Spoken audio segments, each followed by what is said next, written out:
Hari ini kita akan melihat panggilan atau harga seorang murid. Harga seorang murid. Saudara, Tuhan Yesus adalah hamba Tuhan yang sangat efisien dan sangat produktif, saudara. Dia menjabati 5 jawatan: rasul, nabi, penginjil, gembala, dan pengajar. Dia satu-satunya yang menjabati 5 jawatan. Rasul Paulus pun yang diurapi Tuhan hanya menjawati 3 jawatan saja: rasul, penginjil, dan pengajar. Walaupun Rasul Paulus bisa bernubuat, tetapi itu bukan panggilannya. Nah, apa yang Tuhan Yesus lakukan 3,5 tahun, saudara, sangat berdampak, saudara. Mendatangkan dampak yang luar biasa. Saya percaya banyak dari kita, mungkin seluruh kita, selama hidup, mungkin seumur hidup 50 tahun melayani Tuhan, mungkin pun tidak bisa mencapai hasil yang Tuhan Yesus lakukan. Sehingga di dalam 3,5 tahun ini dia mengajar. Bayangkan, saudara, dia sebagai gembala, dia mengajar, dia menginjil, dia memuridkan. 3,5 tahun melakukan begitu banyak perkara. Nah, salah satu hal yang penting di dalam kehidupan Tuhan Yesus adalah membangun murid-muridnya. Murid-murid ini yang Tuhan merasakan pelayanan yang paling penting, karena murid-murid Tuhan Yesus yang akan meneruskan pekerjaan Tuhan. Amin, saudara. Tanpa murid Tuhan tidak ada pekerjaan yang meneruskan kerajaan Allah. Nah, kita melihat, saudara, kalau kita melihat amanat agung, kita sering hanya bacakan di Markus 16, tapi mari kita melihat di Matius 28. Amanat agung Matius 28. Mari kita melihat firman Tuhan. Matius 28 ayat 18. Kita lihat 17 dahulu. Ketika melihat dia, mereka menyembahnya, tetapi beberapa orang ragu-ragu. Yesus mendekati mereka dan berkata, apa dikatakan? 1, 2, 3. Kepadaku telah diberikan segala kuasa di sorga dan di bumi. Karena itu, jadikanlah semua bangsa muridku dan baptislah mereka dalam nama Bapa dan Anak dan Roh Kudus. Ayat berikutnya. Dan ajarlah mereka. Lihat. Ajarlah mereka untuk apa? Melakukan segala sesuatu yang telah kuperintahkan kepadamu, dan ketahuilah aku menyertai kamu senantiasa sampai kepada akhir zaman. Saudara, dengar baik-baik. Tuhan Yesus tidak menyuruh kita hanya mengabarkan Injil. Tuhan Yesus menyuruh kita untuk memuridkan. Amin, saudara.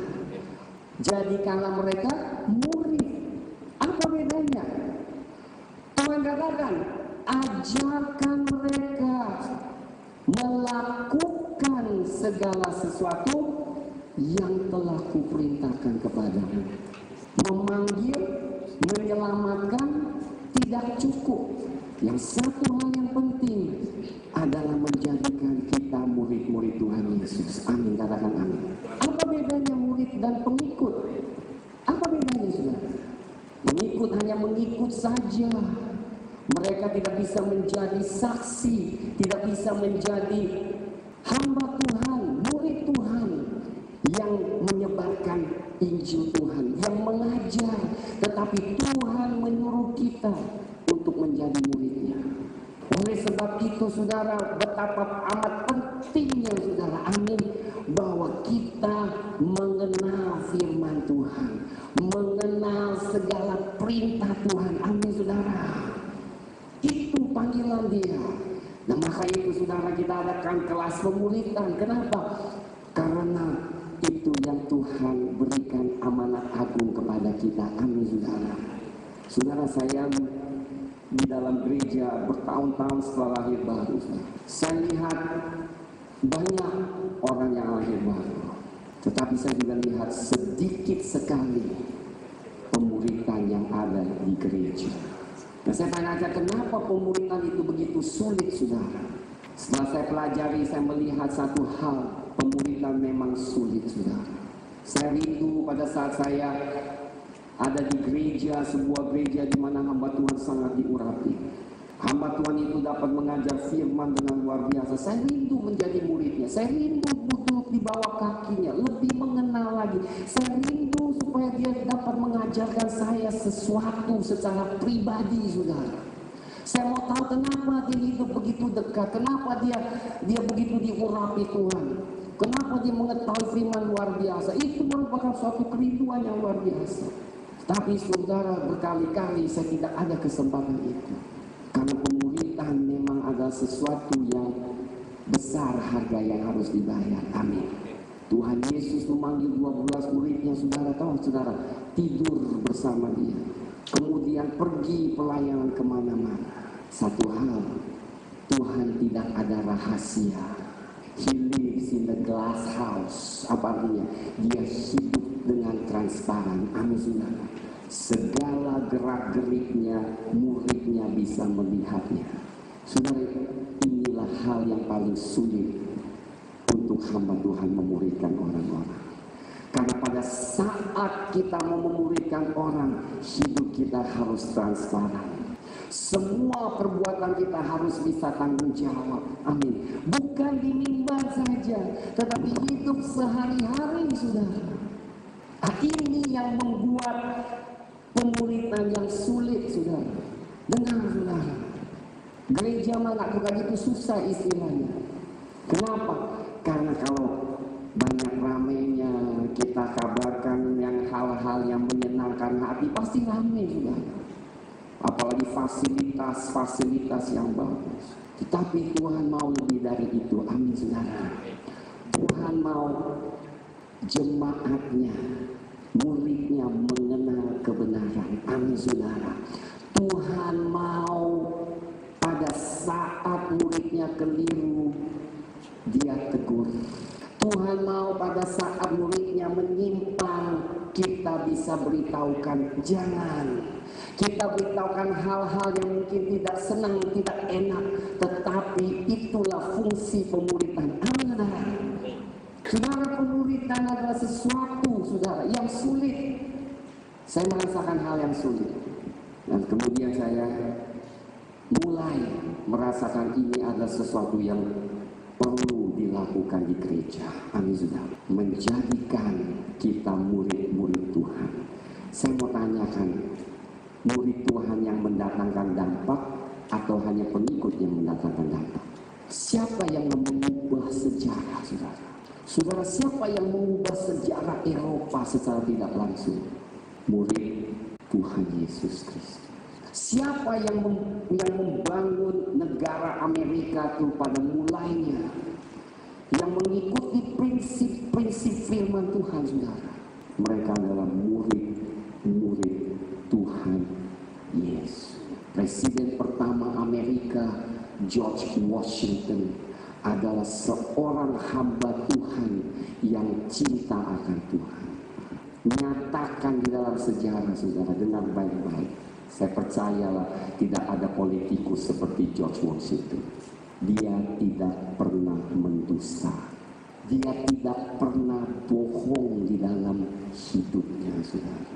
George Washington. Dia tiap kali datang berdoa dan berlutut mencari hikmat bagaimana membangun sebuah negara sesuai dengan kehendak Tuhan.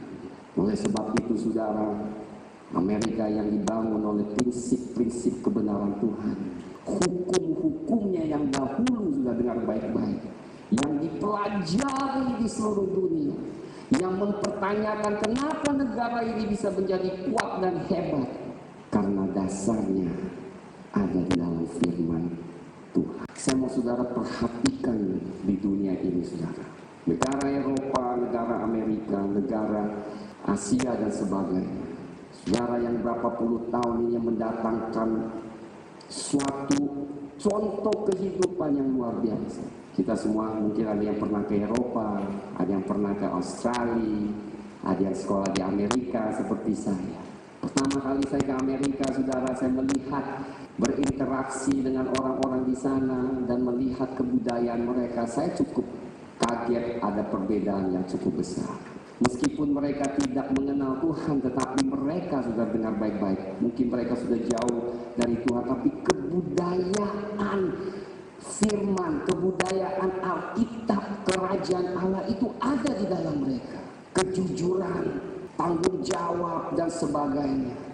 Saudara, itu mereka hidupkan. Dan meskipun banyak yang tidak kenal Tuhan, tetapi mereka dapat berkat karena pendiri-pendiri mereka, pengajar mereka dulunya, semuanya adalah murid Tuhan Yesus Kristus. Dikatakan dari antara sekian orang yang membangun, yang menuliskan Constitution Amerika itu, saudara, semuanya adalah fasih. Dengar baik-baik, 90% dari mereka pemimpin negara, dengar, mereka fasih firman Tuhan. Di Capitol Hill itu, kalau saudara pergi Amerika, saudara akan melihat gambar-gambar Alkitab, Tuhan Yesus, murid-murid. Dulunya itu tempat ibadah. Presiden Amerika pun khotbah, saudara. Kalau saudara mau tahu, mungkin pada satu ketika saudara pergi ke Washington DC, saudara masuk Capitol Hill, saudara akan melihat gambar-gambar Alkitab. Saudara, saya memberitahukan saudara, baik di sebuah negara, baik di sebuah keluarga maupun individu, pada saat kita taat dan menjalankan hukum Tuhan, kita melihat berkat Tuhan, ya, terobosan yang luar biasa. Saudara, Tuhan Yesus datang bukan hanya menyelamatkan, amin. Tuhan Yesus datang menunjukkan hidup dan bagaimana kita hidup di bumi ini. Amin. Saudara, bayangkan pada saat ada terjadinya musibah di negara apa, dari dulu sampai sekarang, negara mana yang pertama akan keluar tangan menolong? Kebanyakan negara yang dulunya ada kebudayaan kekristenan. Kenapa? Semua itu dipengaruhi oleh karena firman Tuhan, kebudayaan kerajaan Tuhan. Amin, saudara. Luar biasa. Makanya jikalau saudara lihat, yang pernah dijelajahi oleh Inggris, Amerika, Kanada, Singapura, Malaysia, Australia, sudah lihat apa yang terjadi? Tertib, hukumnya tertib, pembangunnya bagus, tata kotanya baik. Betul? Kenapa, saudara? Karena hikmat Tuhan itu mengalir ke atas pemimpin-pemimpin, orang yang mengikuti Tuhan. Amin. Minta tepuk tangan lagi Tuhan. Luar biasa, luar biasa. Oleh sebab itu, saudara, amin, kita ini mempunyai potensi yang luar biasa. Amin. Saudara dan saya memiliki potensi yang luar biasa. Kalau kita mengizinkan Tuhan bekerja di dalam kehidupan kita, kita melihat terobosan-terobosan yang terjadi. Terus saudara, dalam keluarga dan kemudian masyarakat dan kemudian bagi negara dan bangsa. Jangan membiarkan hidup kita ini lewat begitu saja, saudara. Jangan. Tetapi marilah kita hidup lebih sungguh-sungguh lagi bagi Tuhan. Dan kita melihat, saudara, apa yang terjadi. Mari kita lihat Matius 10. Tuhan Yesus mulai bicarakan tentang pemuridan. Lihat, sangat awal sekali, ayat 24, Matius 10. Mari kita baca bersama. Seorang murid tidak lebih daripada gurunya, atau seorang hamba daripada tuannya. Kemudian ayat 25.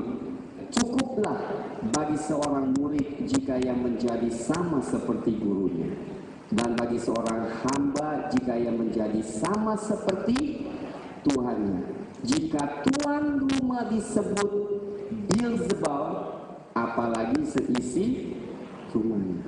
Saya mau tanyakan kepada saudara, apa sih yang dimaksud Tuhan bahwa murid itu tidak melebihi dari gurunya? Dalam hal apa, saudara, kira-kira? Dikatakan seorang murid tidak lebih daripada gurunya. Dalam hal apa, saudara? Dalam bidang apa kita tidak melebihi Tuhan? Dikatakan kalau saya disebut Beelzebul, berarti Beelzebul apa? Sesuatu karena yang tidak baik. Apalagi engkau murid-muridnya. Artinya apa, saudara? Mereka tidak akan melayani dengan baik, tidak melebihi. Kalau aku tuh dianiayai, kalian pasti dianiaya. Apa sih yang Tuhan katakan? Tidak melebihi dari gurunya. Hamba tidak melebihi dari tuannya, saudara. Saya percaya bukan soal pekerjaan Tuhan. Karena soal pekerjaan Tuhan, Tuhan malahan mengatakan di Yohanes, saudara, 14 ayat 12 dengan cepat. Yohanes 14:12 kita baca bersama. 1, 2. Aku berkata kepadamu, sesungguhnya barang siapa percaya kepadaku, ia akan melakukan juga pekerjaan-pekerjaan yang akan aku lakukan, bahkan pekerjaan-pekerjaan yang lebih besar daripada itu, sebab aku pergi ke Bapa. Reinhard Bonnke ke Afrika, saudara, sekali menginjil dengan baik-baik, 1 juta orang lahir baru. Waktu dia menginjil 10 juta orang, Tuhan Yesus saja nggak pernah menginjil ke 10 juta orang. Berarti benar firman ini digenapi. Amin. Benny Hinn pergi ke India, berapa juta orang mendengar firman-Nya.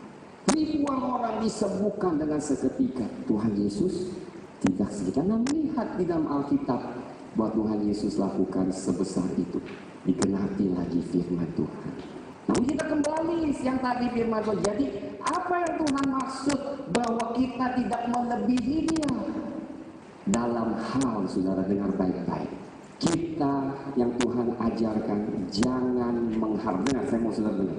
Jangan mengharap dunia akan melakukan kita baik, lebih baik dari bagaimana dunia melakukan kepada Tuhan Yesus. Ngerti?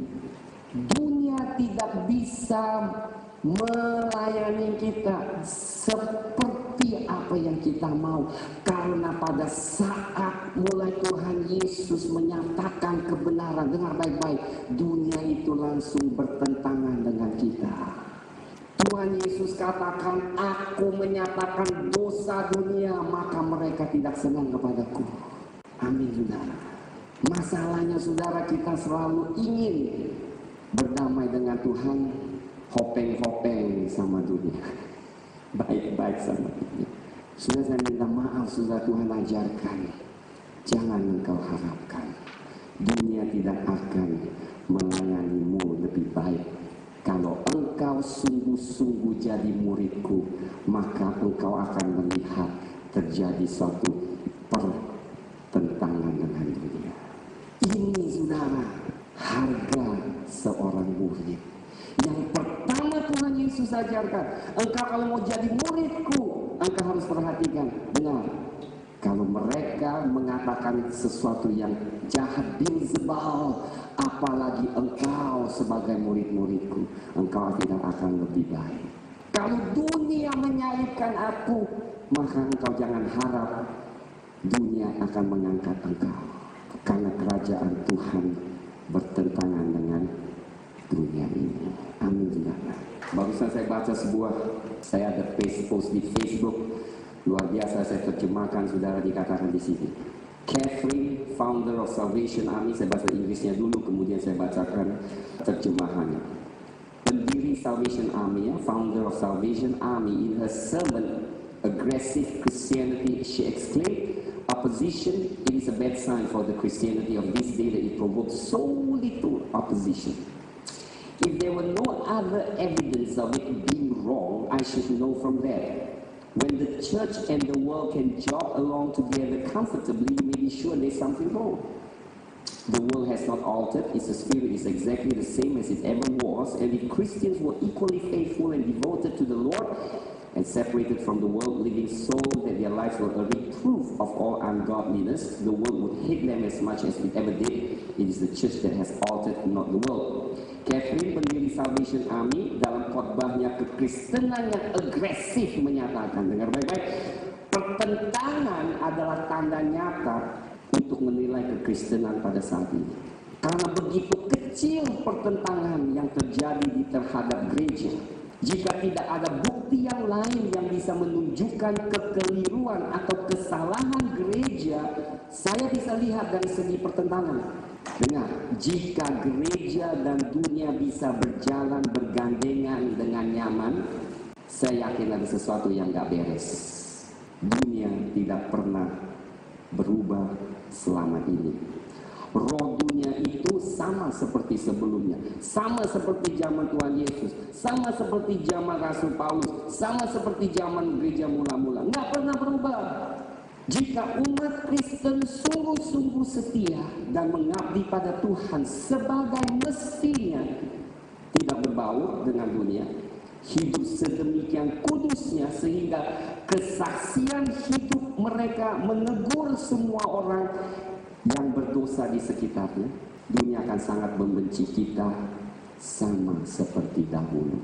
Kesimpulan saya adalah gereja yang telah berubah dan bukan dunia. Amin, saudara, kira-kira ngerti apa yang Catherine maksudkan, saudara? Kehidupan kita ada sesuatu yang membuat orang dunia tidak suka. Kalau kehidupan kita begitu benar dan kudus, saudara, meskipun kita tidak mengabarkan Injil, kita tidak membuat mereka marah, tetapi kehidupan kita itu secara nggak langsung menegur mereka. Wah, luar biasa, saudara. Itulah bagaimana gereja mula-mula mengabarkan Injil Tuhan Yesus Kristus. Beri tepuk tangan bagi Tuhan. Saudara, saya percaya kita akan memasuki era di mana jemaat yang benar-benar mengikut Tuhan dengan baik-baik, gereja yang benar-benar mengikut Tuhan akan menghadapi tantangan-tantangan dari dunia. Saudara, ketahuilah jika tantangan itu terjadi, kalau saudara dibenci karena kehidupan saudara yang kudus, saudara dibenci karena saudara tidak mau menipu, saudara dibenci karena saudara tidak mau korupsi, saudara tidak disukai karena saudara hidup benar, saudara bersukacita di hadapan Tuhan. Amin. Beri tepuk tangan. Haleluya. Karena Tuhan berkenan.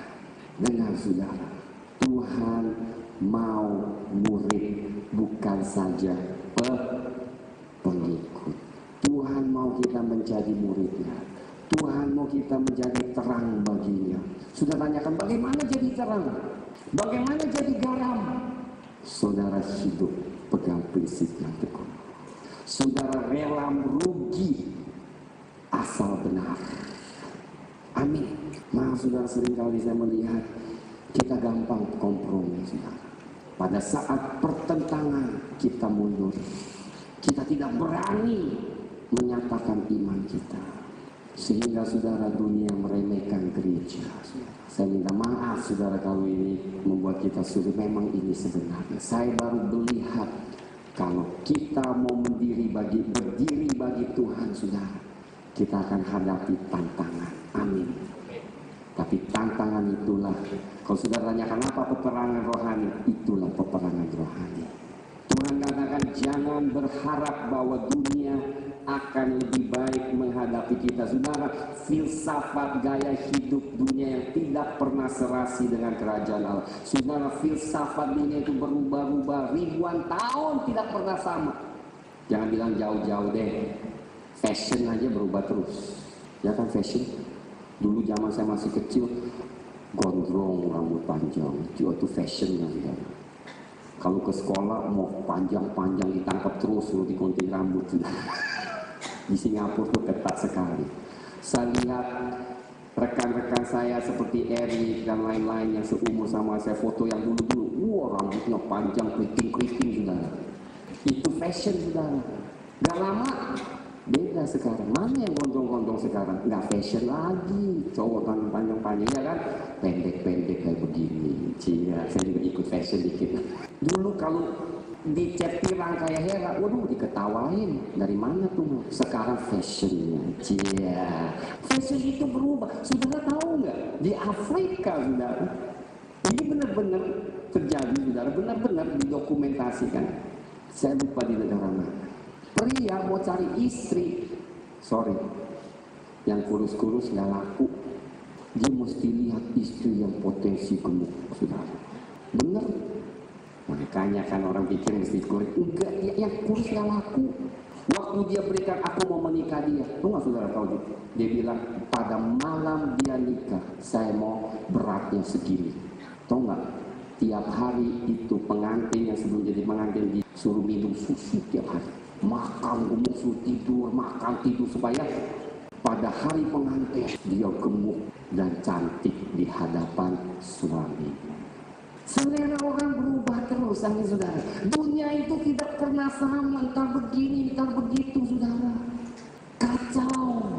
Tapi perintah Tuhan sama dahulu, sekarang sampai selamanya. Beri tepuk tangan bagi Tuhan, haleluya. Yang Tuhan lihat dulu, sekarang sampai selama-lama adalah kecantikan hati dan jiwa kita. Amin, beri tepuk tangan.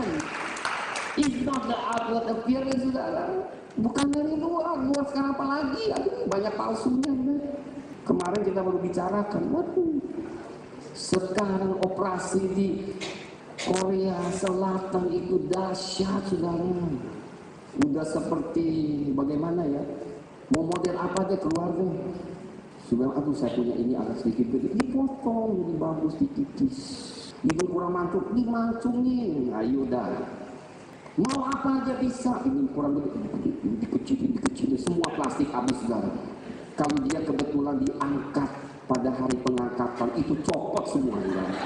Cuma nggak ada yang lihat, orang yang lihat, kok gereja siapa punya nih, copot habis. Tuhan tidak berubah, amin. Yang Tuhan cari, yang Tuhan nilai adalah kecantikan hati dan jiwa. Katakan haleluya, tepuk tangan bagi Tuhan, haleluya. Yang kekal, amin saudara, yang kekal. Saudara, orang Kristen seharusnya memang beda, amin saudara. Kita itu tidak menilai dari luar, benar. Kalau kita rohani, kita tidak menilai segala sesuatu dari luar, amin. Katakan amin. Kita menilai dalam, harus bisa melihat kecantikan orang di dalam. Meskipun mungkin di luarnya tidak secantik apa yang dunia inginkan, tetapi kecantikan dalam lebih dari segala-galanya. Jadi saudara, semakin kita dewasa, amin, kita seharusnya penilaian kita berubah, amin saudara. Dengar baik-baik, kita harus berubah. Sewaktu kita berubah, kita bertumbuh di dalam Tuhan, amin. Itu yang Tuhan ingini, itu yang Tuhan hendaki. Yang mana sih yang bisa terus jadi muda, saudara? Nggak ada. Nggak ada yang seterusnya tuh sampai tua tuh nggak keriput, nggak ada, saudara. Ditarik-tarik, akhirnya nggak lama juga keriput lagi.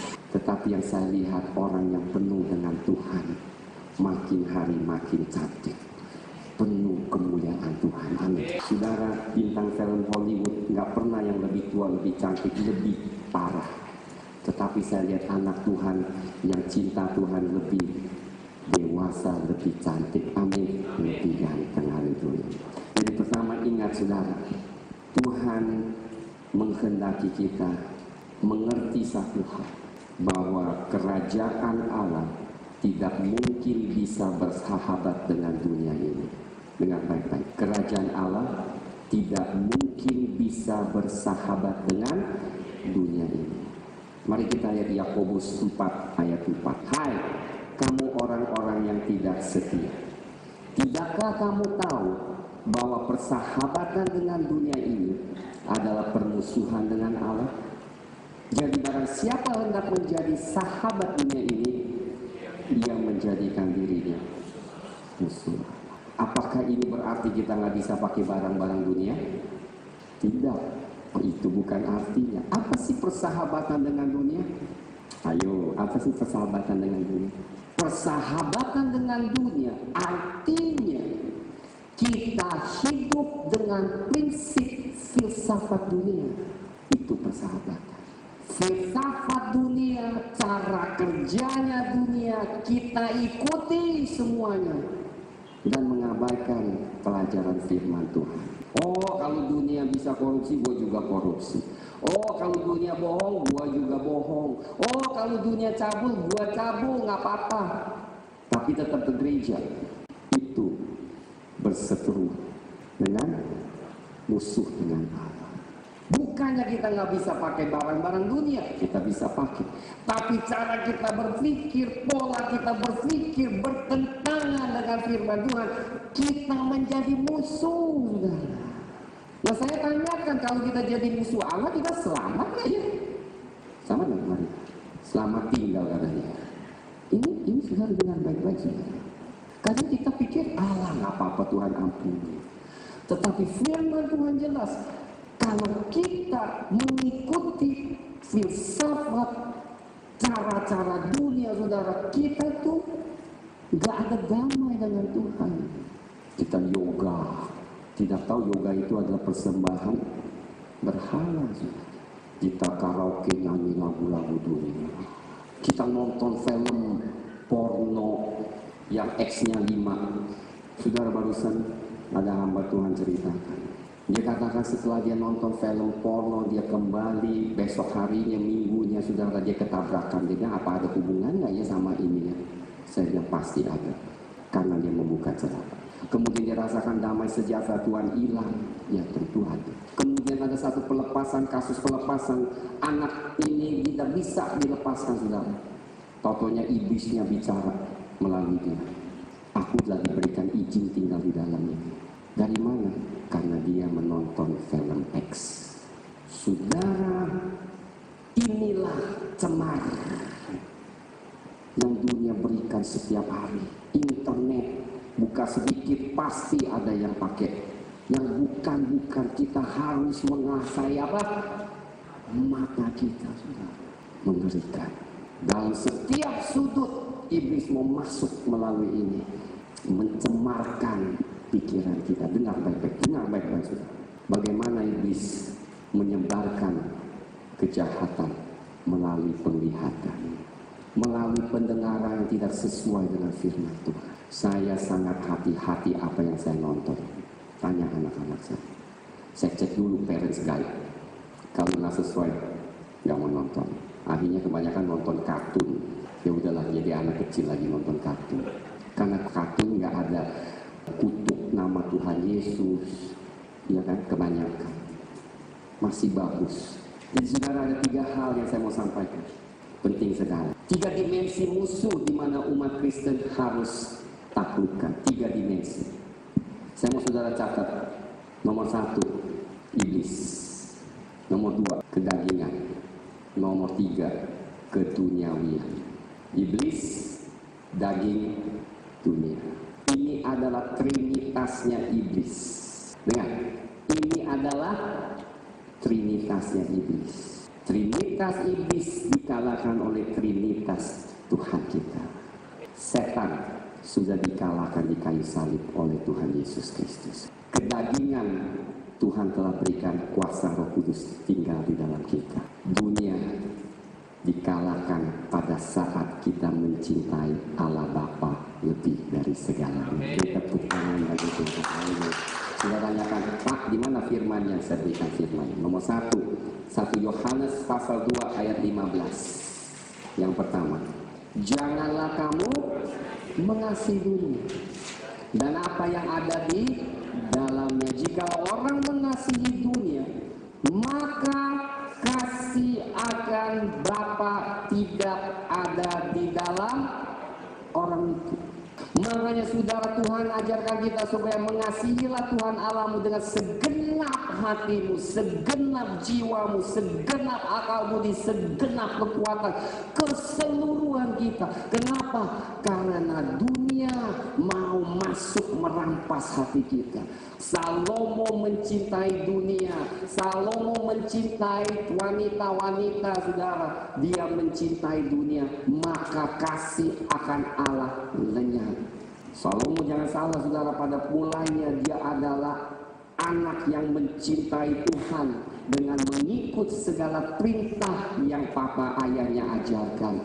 Tapi pada saat dia besar, dia melihat wanita-wanita yang lain, khususnya wanita-wanita Kanaan yang Tuhan tidak izinkan umat Israel untuk menikahi mereka. Dia malahan hobi, saudara.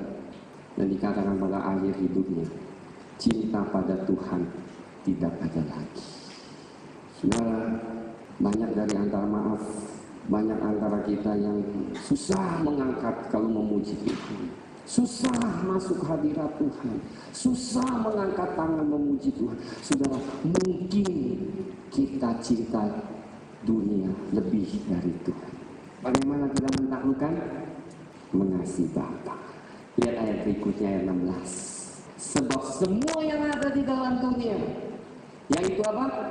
Keinginan daging, keinginan mata, serta keangkuhan hidup, bukan berasal dari Bapa, melainkan dari dunia. Emang apa yang dunia promosikan? Tidak lari dari ini, saudara. Nggak lari dari ini dunia, semua apa yang dunia offer atau tawarkan kepada kita. Mata, internet, ya, film 3D, semuanya dia mau memuaskan mata kita. Kedua, keinginan daging, mijit enak, ini enak, itu enak, aduh, ke gereja mesti kursi yang enak, AC enak. Bukannya salah, tetapi kita merindukan hal-hal seperti itu. Rumah enak, mewah, kursi, sofa yang mahal, TV yang bagus. Waduh, barusan saya lihat TV itu, LED TV ya, benar luar biasa, saudara.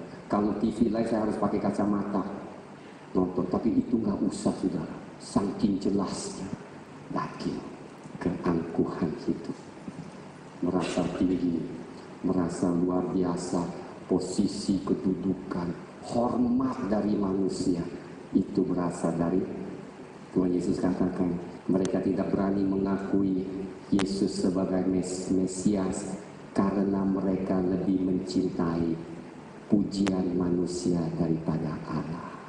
Tapi jika seseorang mencintai Allah Bapa, dunia ditaklukkan. Amin. Tuhan sudah berikan kita kemenangan? Sudah.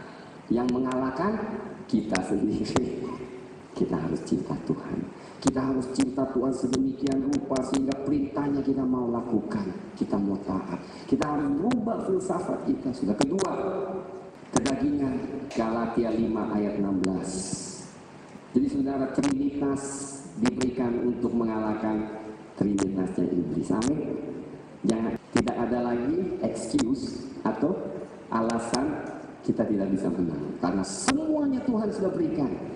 Maksudku ialah, hiduplah oleh Roh, maka kamu tidak akan menuruti keinginan daging. Dengar saudara, firman tidak pernah mengatakan bahwa tidak ada pekerjaan kedagingan. Firman mengakui ada kedagingan di dalam setiap kita. Bahkan orang yang sudah lahir baru ada kedagingan. Tetapi Tuhan katakan kita harus menaklukkannya dengan apa? Hidup di dalam Roh.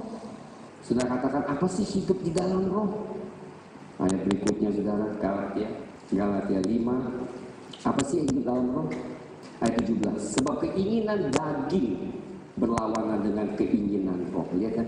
Keinginan daging berlawanan dengan keinginan Roh, dan keinginan Roh berlawanan dengan nggak pernah damai. Dengar baik-baik saudara, nggak pernah damai. Daging sama Roh Kudus, dunia sama cinta kasih Allah Bapa, kemudian setan sama Tuhan Yesus, nggak pernah bisa jadi satu. Maaf saudara, nggak bisa saudara. Kita nggak bisa pakai prinsip agama sebelumnya yang kita miliki dicampur aduk dengan kekristenan, nggak bisa. Sorry, karena Tuhan itu Tuhan yang iri hati, amin saudara, cemburu. Dia mau kita memberikan dia seluruhnya, amin saudara, amin. Siapa yang mau menikah, mempunyai istri atau suami yang dedikasi 100%, amin saudara, mau nggak? Mau nggak suami 100% cinta istri? Mau? Ada nggak yang suami yang istri dia, nggak apa-apa buat sharing yang mau yang lain, nggak apa-apa? Ada gitu. Kalau ada perlu pelepasan saudara. Ada nggak sih? Istri saya bagaimana baiknya saudara mengasihi saya, coba tanya. Dia mau saya sharing sama yang lain nggak? Langsung disalibkan berkali-kali. Saya betapa baiknya dengan istri saya mau istri saya sharing sama yang lain. Bagaimana jadi pendeta pun udah siapkan pistol. Bisa nggak saudara? Demikian juga Tuhan. Dengar baik-baik. Demikian juga Tuhan, amin. Dia selalu sedih kalau kita tidak memberikan 100% kepada dia. Komitmen adalah nilai yang tertinggi di mata Tuhan. Amin. Saudara, seorang hamba Tuhan katakan, kalau dia memiliki murid 10 yang benar-benar komit, dunia akan digoncangkan. Saya percaya banget. Kalau kita 100% komit to the cause of Jesus Christ, seperti gereja mula-mula, hidup tanpa kompromi, cinta Tuhan 100%, dunia tidak mencemarkan kita, hidup di dalam roh. Saudara, kita memang satu hal pasti terjadi, penganiayaan terjadi. Makanya Catherine katakan, jikalau kita tuh bisa nyaman bergandengan tangan di dunia, hidup di dalam dunia masih nyaman-nyaman, saudara, something is wrong. Ada sesuatu yang dipertanyakan. Sebab yang saya tahu dalam hidup ini, pada saat kita mau hidup bagi Tuhan, saudara, banyak tantangannya. Amin. Tempat kita ditutup sama kursi pagi hari ini. Itu kursi yang merah, tutup barang kita di belakang. Saya bilang haleluya, puji Tuhan, amin, haleluya. Kita doakan orang yang lakukan itu supaya Tuhan berkati dia, amin. Beri tepuk tangan bagi Tuhan, haleluya. Jangan kita katakan, wah lu jahat ya, kita buat ceburin ini kursi merah ke kolam renang. Ya sama juga dong kita sama dia. Kalau bilang jangan ke kolam renang, langsung aja di luar situ. Tetapi saudara dengar, amin, amin. Kita nggak melakukan kejahatan dengan kejahatan, kita melakukan kejahatan dengan kasih dan kebaikan. Jadi tepuk tangan. Jadi 3 hal setan, Pak. Wahyu pasal 12 ayat 11. Lihat, Wahyu pasal 12 ayat 11. Tadi kita nyanyikan lagunya. Dan mereka mengalahkan dia oleh darah anak domba, oleh perkataan kesaksian mereka, karena mereka tidak mengasihi nyawa mereka sampai ke dalam maut. Mengalahkan siapa? Mengalahkan iblis. Mengalahkan iblis. Kenapa kuasa darah domba? Darah anak domba. Karena kita sudah dibersihkan oleh darah anak domba. Darah anak domba itu yang memisahkan kita dari semua dosa. Amin, saudara. Sehingga kita tidak ada bagiannya. Tuhan katakan, aku tidak ada, I have nothing to do with you. Saya tidak ada sedikit persamaan atau urusan dengan hal-hal iblis. Saya tidak ada. Atau kejahatan, I got nothing to do. Saudara, kita harus demikian. Kekudusan artinya memisahkan diri kita dari segala yang bukan dari Tuhan. Dengar baik-baik. Apa arti kekudusan? Orang pikir bersih-bersih aja itu kudus ya. Dalam konsep kita, oh kudus bersih putih itu kudus. Bukan. Kekudusan artinya memisahkan kita dari hal-hal yang bukan dari Tuhan. Jadi kalau kehidupan saudara adalah dikuduskan oleh Tuhan, berarti saudara tidak mencemarkan hidup saudara dengan dunia ini, tidak mencemarkan dengan hal-hal yang dosa, tidak mencemarkan diri saudara dengan filsafat-filsafat dunia. Amin, saudara. Itu yang Tuhan maksud. Jauhkan dari hal-hal dunia. Dan Tuhan telah berikan kita kuasa. Tuhan Yesus telah mengalahkan setan di atas kayu salib. Kolose mengatakan dia memalukan iblis di kayu salib karena dia rampas kembali kunci maut dan berikan kepada kita yang percaya. Amin, saudara. Sehingga kita peroleh hidup yang kekal. Haleluya. Luar biasa, saudara. Tidak ada agama yang begitu meyakinkan keselamatan selain Kristen. Amin. Sudah saya tanyakan, keselamatan penting gak? Kalau saya paling takut adalah pada saat kita tuh meninggalkan dunia ini, kemana kita pergi? Saudara, surga dan neraka nyata. Amin. Banyak orang Kristen nggak begitu yakin. Iya masih, karena filsafat dunia udah masuk ke dalam kita. Kita tidak lagi begitu yakin adanya surga neraka. Asal gua baik-baik aja dah, asal gua baik-baik aja. Saudara, lucunya menurut penelitian ditanya kepada ratusan orang, saudara pikir saudara baik nggak orangnya nih? Ditanya ratusan orang, semua bilang gue baik. Orang nggak percaya, gue baik kok. Bisa nggak terima Tuhan? Kayaknya gue kalau mati masuk surga. Oh iya. Terus ditanya lagi, pernah bohong nggak? Pernah sih ribuan kali. Pernah cabut? Ini gue lagi sedang lakukan. Kemudian hamba Tuhan Ray Kamster katakan, Itu firman Tuhan katakan. Kalau pembohong itu apa? Yang membohong itu apa? Pembohong. Nah pembohong masuk surga nggak? Oh iya ya. Ternyata gue nggak sebaik apa yang gue pikir. Semua orang pikir dirinya baik. Kita selalu menilai diri kita. Tapi pada saat kita lihat dengan standar Tuhan, kita baru katakan, wah ternyata gue, aduh gila nih dasar, banyak banget ya dosa saya ya. Jadi 3 hal saudara, waktu Tuhan katakan pemuritan, amin saudara, nomor 1 ini hari cuma 1 poin, yaitu tidak mungkin dunia memperlakukan kita lebih baik daripada Tuhan. Makanya dia katakan selanjutnya saudara, apa dia katakan? Dia katakan, lihat saudara, jika tuan rumah disebut Beelzebul, apalagi seisi rumah. Kemudian dikatakan di sini, ya di situ saja saya mau kata saya sudah sampaikan di situ. Jadi berarti kita siap-siaplah saudara, jika ada orang katakan segala sesuatu yang mungkin kita tidak senang mendengarnya saudara, bersukacita. Amin. Tuhan memanggil kita untuk jadi muridnya. Amin. Saudara akan melihat upah murid itu yang Tuhan akan katakan nanti. Dia akan memberkati walaupun perbuatan yang sekecil apapun, memberi orang minum, melayani dengan sedikit pun, semuanya akan diupah oleh Tuhan. Karena apa yang diperbuat oleh murid yang melaksanakan kehendak Tuhan, semuanya dicatat di dalam surga. Mau jadi murid Tuhan? Amin saudara. Saya mau tanya, kamu jadi murid atau hanya pengikut? Karena itu panggilan Tuhan. Jadi murid. Saya percaya Roh Kudus sedang memanggil kita semua untuk menjadi murid-muridnya, menanggalkan segala yang lain, filsafat yang tidak sesuai, gaya hidup yang tidak dari Tuhan, supaya kita benar-benar bersinar bagi Tuhan, menjadi muridnya bukan saja pengikut. Saudara, saya memberikan tangan bagi saudara. Jika pada pagi hari sudah katakan Tuhan, saya tidak mau jadi pengikut, tapi saya mau jadi murid. Meskipun saya masih banyak kelemahan, tetapi saya mau jadi murid. Saya mau Tuhan meletakkan semua yang bukan dari Tuhan di mesbah-Mu. Nah, ajarkan saya menjadi murid-Mu yang setia.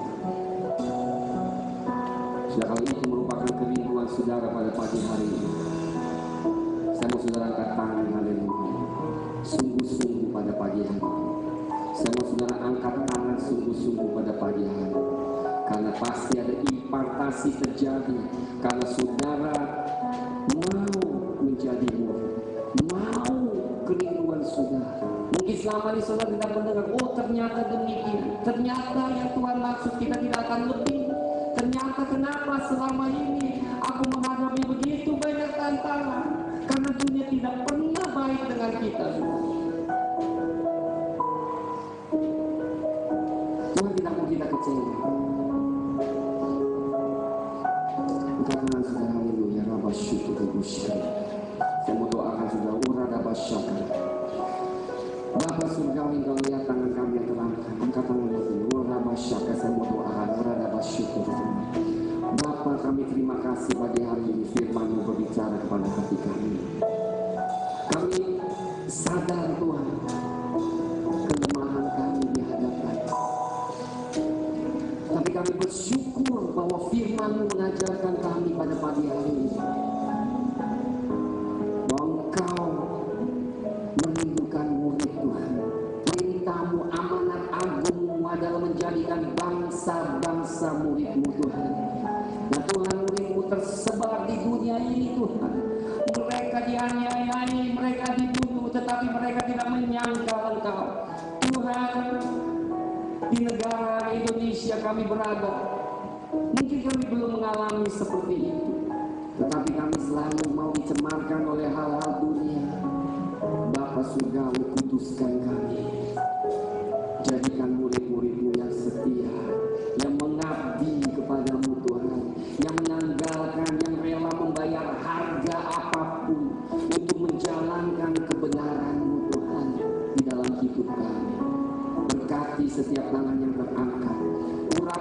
khusus turun di atas mereka kami doa. Di